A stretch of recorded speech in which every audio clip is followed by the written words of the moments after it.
Sama Allah memberikan penjelasan. Kamu kalau menebang hutan secara secara serampangan, tidak lagi mempertimbangkan efek cost and benefitnya tadi itu, maka yang terjadi adalah al-fasad atau kerusakan.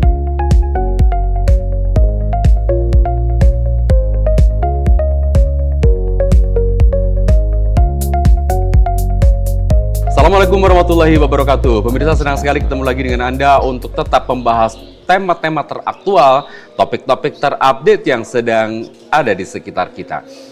Kebetulan alhamdulillah hari ini kita bersama-sama sepertinya sedang merayakan momentum Rajab Isra Mi'raj yang banyak diperingati dengan perayaan Isra Mi'raj. Padahal di negeri kita sepertinya masih jauh dari keadaan yang ideal bagi umat Islam. Bencana alam melanda di mana-mana. Untuk itu kita akan bahas keterkaitan antara momentum Rajab dengan kondisi yang kita alami saat ini dengan narasumber kita yang sudah hadir bersama saya, ada Ustadz Dr. Muhammad Amin. Assalamualaikum dokter. Waalaikumsalam warahmatullahi wabarakatuh. Alhamdulillah. Alhamdulillah. Dokter, kita hari ini banyak memperingati Isra Mi'raj di bulan Rajab ini. Padahal kondisi Indonesia pada umumnya kita tahu bahwa sedang mengalami kondisi yang menyedihkan, di mana melanda banjir di berbagai daerah, tanah longsor dan berbagai kejadian alam yang luar biasa. Nah, apakah yang sebenarnya sedang terjadi ini? Apakah ini ada kaitannya dengan sudah semakin banyaknya syariat Islam yang ditinggalkan oleh umat Islam itu sendiri? Ya, baik, terima kasih Mas Yusuf. Assalamualaikum warahmatullahi wabarakatuh. Assalamualaikum warahmatullahi wabarakatuh. Pemirsa, jadi di bulan Rajab ini kita diingatkan oleh para guru kita bahwa ini merupakan momentum yang sangat istimewa sekali untuk kita, yaitu diturunkannya perintah salat oleh Allah Subhanahu wa taala. Jadi Rasulullah secara langsung beliau dipanggil ke atasnya Sidratul Muntaha untuk kemudian diberi perintah sholat ini.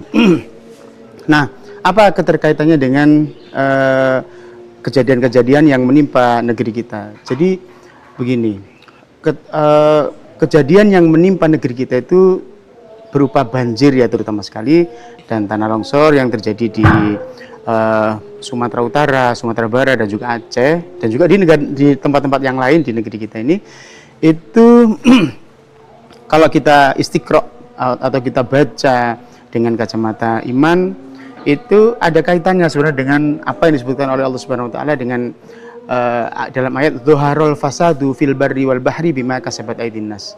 Zuhara telah nyata. Apa al fasadu, kerusakan, fil ardi fil barri wal bahri, di daratan dan di lautan, yang itu bima kasabat aydin nas, yang itu disebabkan oleh karena ulah tangan manusia atau perbuatan manusia. Nah, para mufassir memberikan penjelasan bahwa ulah tangan yang dimaksud sini adalah bisababi dzunubihim wa ma'asihim, disebabkan karena dosa-dosa mereka dan kemaksiatan mereka. Pemirsa, ada kemaksiatan yang itu kita katakan mahsusah, terkait secara langsung dan terindra dengan kerusakan yang ditimbulkannya, dan ada yang kerusakan yang tidak mahsusah gitu ya. Jadi misalkan penebangan hutan secara serampangan, secara sembarangan, apakah itu merupakan bentuk kemaksiatan?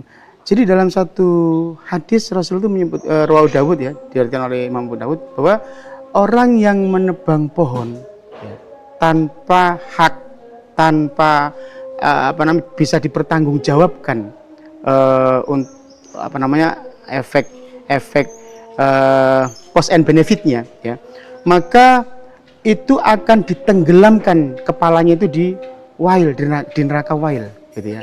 Padahal kita tahu kan neraka wail itu adalah salah satu lembah yang ada di neraka, yang itu merupakan tempat penampungan darah dan nanahnya ahli neraka yang dibakar di sana.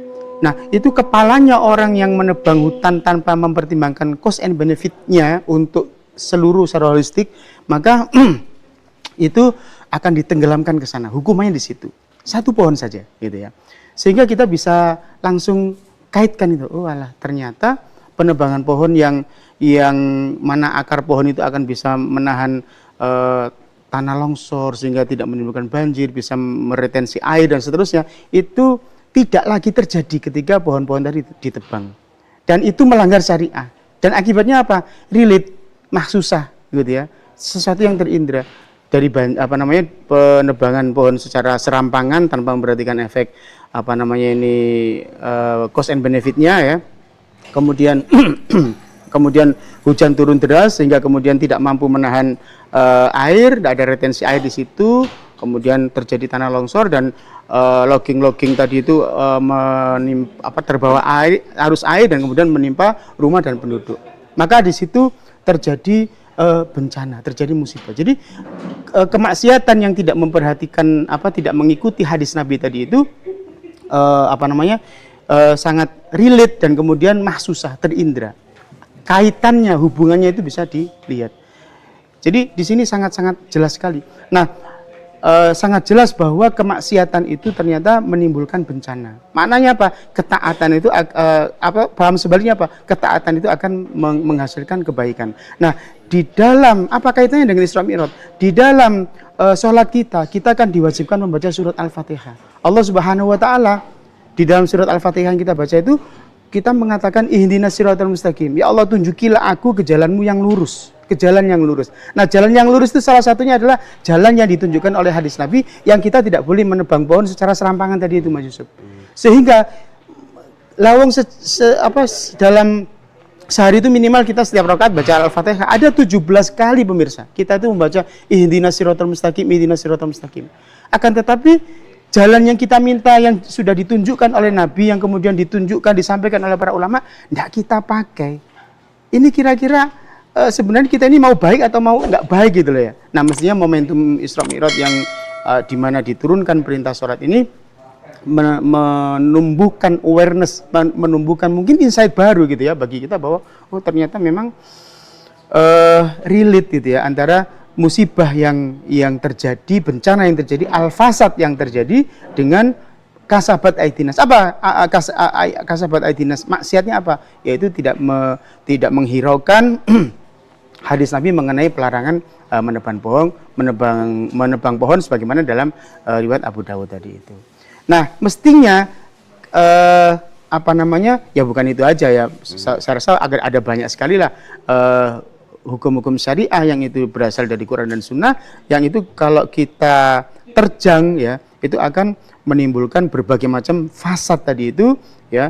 Dan kalau kita pakai, maka Allah berjanji kalau kita pakai dalam surat Ar-Rum misalkan Allah mengatakan walau anna ahlal qura amanu wa taqaw la fatahna alaihim barakatim minas sama'i wal ardh.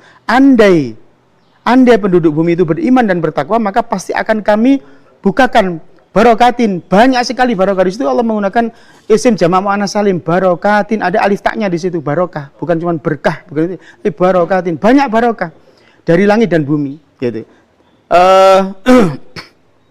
Akan tapi kan faktanya apa? Justru kayu-kayu gelondongan yang ada di hutan itu justru menimpa rumah penduduk, menimpa warga sehingga kemudian rumahnya rusak, jalan atau infrastruktur juga rusak, kemudian banyak yang meninggal dan seterusnya. Justru tidak menghasilkan kebaikan. Barokah itu apa toh? Ziyadatul khair, tambahnya kebaikan. Mestinya dengan kayu itu kita bisa enak, hidup kita lebih sejahtera. Tapi ternyata apa? Justru dengan kayu itu, justru dengan hujan yang terjadi yang seharusnya bisa menyuburkan tanah, malah merusak gitu ya. Mendatangkan musibah gitu. Kenapa? Ya karena kita tidak memenuhi persyaratan walau anna ahlal qura amanu wa taqaw, beriman dan bertakwa. Nah, bertakwa relate dengan apa yang tadi di awal saya sampaikan bahwa mestinya kita di dalam mengelola hutan itu pun juga mendengarkanlah hadis Nabi tadi itu. Mas Yusuf. Baik, sepertinya setiap pelanggaran syariat yang terjadi itu sebenarnya Allah sudah memberikan kompensasinya bahkan sejak di dunia, Ustaz ya. Ya, itu hukuman, bukan kompensasi. Hukuman ya, hukuman dari Allah Subhanahu wa taala yang sudah diberitahukan. Jadi Allah itu bukan jahat ya. Misalkan gini lah ya. Allah menciptakan ular gitu ya. Kalau kita itu mengikuti peraturan-peraturan tentang keularan ya, bahwa dia itu berbisa. Jangan deket-deket dengan ular, nanti kamu dipatok sama ular. Di situ ada bisa yang mematikan, yang akan menghentikan jantung yang bersifat neurotoksik misalkan. Maka kita akan menjauh dari situ. Lah kalau kita itu mendekat dengan ular, maknanya apa? Kita sudah siap-siap dipatok dan siap-siap untuk menderita sakit akibat neurotoksik tadi itu. Bukan Allah jahat.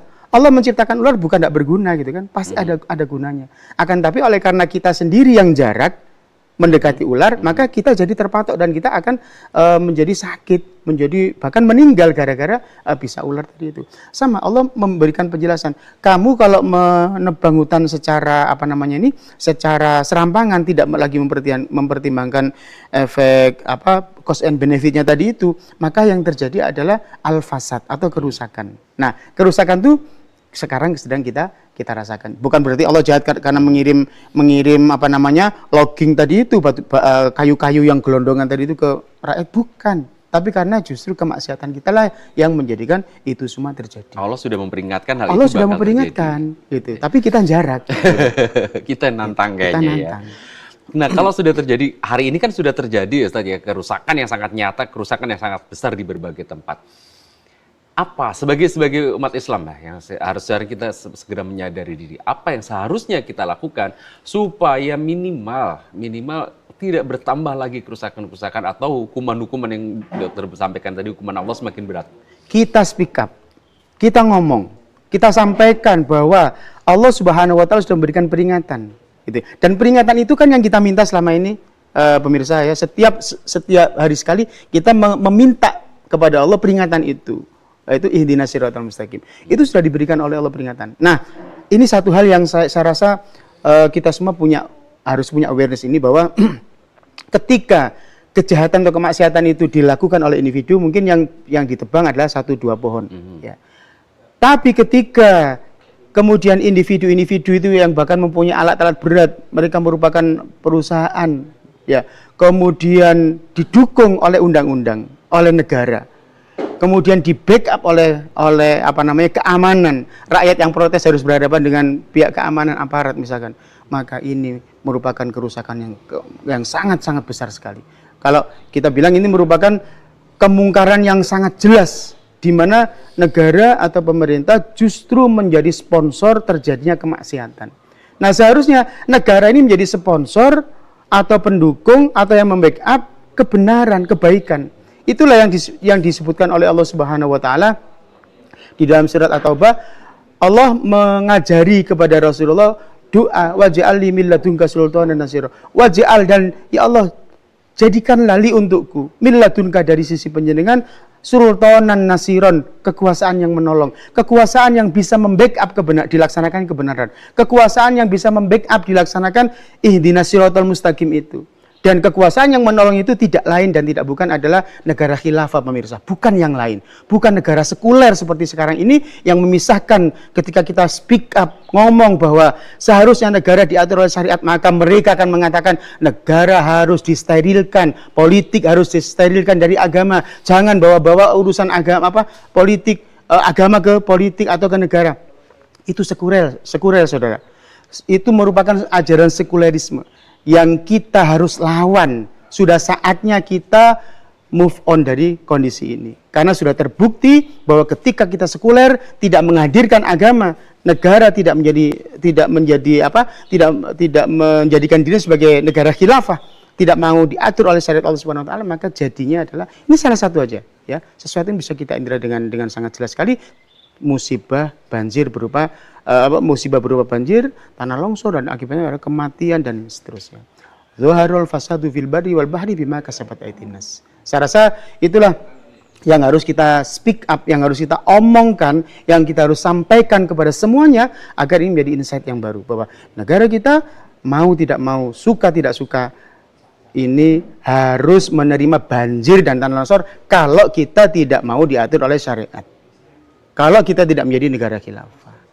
Dan sebaliknya, negara akan menjadi negara yang baldatun thayyibatun wa rabbun ghafur ketika kita mau diatur oleh syariat. Baik, Ustaz, terima kasih banyak waktunya. Kata keterbatasan waktu kita harus nyukupkan obrolan kita yang sebenarnya cukup menarik ini, yang insya Allah ini meskipun singkat akan sangat bermanfaat untuk para pemirsa dan khususnya saya pribadi.